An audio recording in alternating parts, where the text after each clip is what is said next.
Hi quilting friends, I'm Edyta Sitar from Laundry Basket Quilts. Welcome to our mystery quilt along. I am so excited for you guys because we're working on a block number 8. We only have one more block to go. Today's block 8 and 9, and our quilt is going to be completely revealed, and it is so beautiful already. I know so many of you are getting excited about it. The colors are so special. I know many of you are working with our poppy seed collection, our pre-cut kit, like I am doing it, but a lot of you have chose our sewing bird collection, and you either chose the half-yard bundle and extra light fabric, or you chose the pre-cut kit.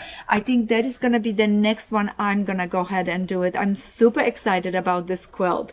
So today's block, we have to make quite a few of them. We're going to be making 44 of those, but do not worry, you can use chain sewing, and the block is so simple. You only have few pieces in it, and I'm very happy about this block because I love houses. Houses are one of my favorites, and houses are not only beautiful as a block in a quilt, but also perfect as a border block. So let me show you how I make a beautiful little house and how I included this house in a quilt that we're making right now, or maybe just give you some ideas how you can put it around your favorite quilt to make that quilt a little bit bigger by adding a border. Now for today's, I chose a nice group of fabric. I chose 6 of them, and I went for all of the greens from our poppy seed collection.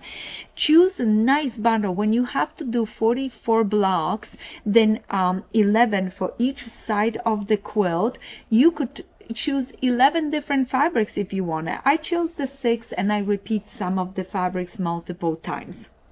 Now for our background, I chose one fabric to tie all of the scrappiness of that part of the quilt. If you're cutting your own fabrics, you're gonna start by cutting your lights, and you're gonna cut squares, then cut them once diagonally to create half square triangles. I want the bias edges to be right here on the inside next to this triangle, what is gonna be a quarter square triangle. This one is cut from a square twice diagonally for a nice quarter square triangle. All the measurements for cutting are on our website, on our blog. So go to our blog and enjoy them. You can print that PDF for yourself to get those measurements, or you can go ahead and look at the blog and just follow along there. Now for the bottom of the part of the house, I'm cutting this piece, and this one is 4 1/4 by 5 inches. Don't get a little bit disoriented and place this piece this way. How do I know? Simply because maybe it happened to me too. I was trying to fit this way. No, you wanted the house to be nice and wide and big, so the 5 inches goes this way. Then we're gonna cut an extra strip 2 by 6 1/2 from light fabric for this side.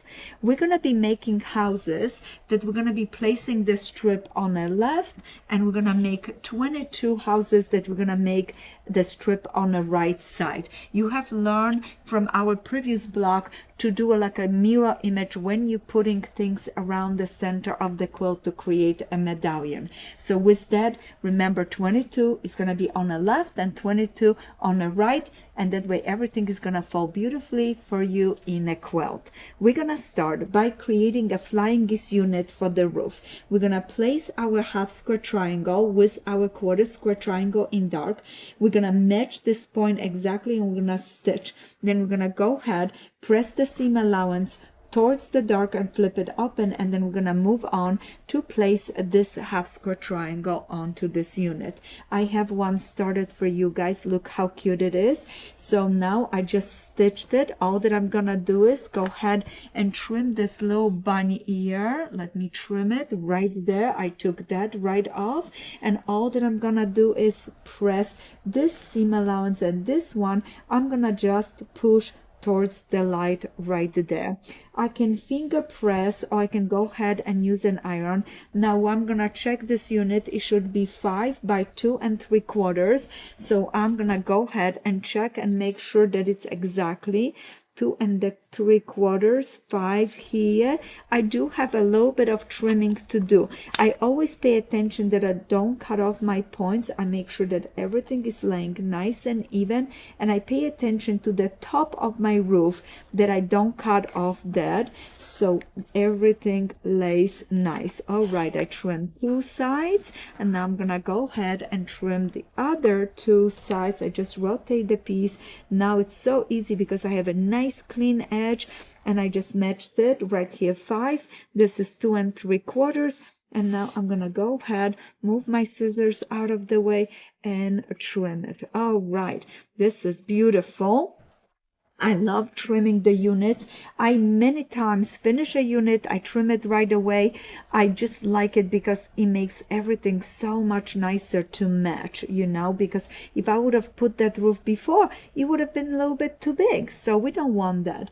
Now we're gonna place it nicely right sides together, and I love how my seam allowance is pressed because as I stitch, I'm not gonna go against it, I'm gonna go with it, and it's gonna be very nice. I'm gonna stitch right there, then open it up, push my seam allowance towards the green, and all that I have to do is just add on this side this strip, and I'm gonna end up with a beautiful, beautiful block. Guys, isn't that cute? You can make a whole quilt with this block, and you already have a sashing right on one side, so it would be easy to put into a lovely rose. And that's what we're gonna do for our quilt, our mystery quilt. Isn't that nice? A bunch of cute little houses going all the way around. Go to our blog and look at the layout, how I envision those houses right there. There's another block that is going to go in a corner that we have made it previously, so it's going to be very fun to use that block right now. Now notice that you can use this in many different colors and place it onto the borders of your quilt. It is so pretty, so exciting. I love putting houses around log cabin. I hope today's blog brought some joy to your day, and I hope you're looking forward to next week's blog. Happy quilting, and if you need anything, please visit our website at laundrybasketquilts.com. We love hearing from you. Happy quilting!